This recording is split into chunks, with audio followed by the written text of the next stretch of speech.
আল্লাহ বলেন, ও আমার হাবিব, আমি সকল নবী রাসূলকে স্পেশাল অফার দিয়েছি একটা একটা করে, কিন্তু আপনারা একটা দিলে তো হবে না।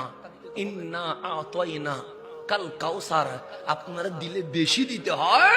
আপনি নবীর জন্য আমি তিনটা অফার দিলাম। কয়টা? তিনটা। চান হাবিব, আপনি যা চাইবেন সবাইকে বলছে একটা চাও। সুলাইমান দুনিয়ার বাদশাহী নিয়ে নিয়েছে, আমার ইব্রাহিম খলিল হইয়া হাবিবের মিলাদ নিয়ে নিয়েছে, এভাবে সকল নবী রাসূল একটা একটা নিছে। হাবিব আপনারে একটা দিলে আপনার শানে হয় না। ওয়ারাফানা লাকা যিকরাক, আপনার জন্য আমি রহমান তিনটা দিলাম। কয়টা? হাবিবের হাত উঠে গেছে। আপনি হইলে কি খুঁজতেন? আল্লাহ যদি বলতো অসম্ভব জিনিস দিব, তিনটা অফার, আপনি হইলে কি খুঁজতেন? আমি হইলে কি খুঁজতাম? হাবিব দুই হাত তুলে বলছেন,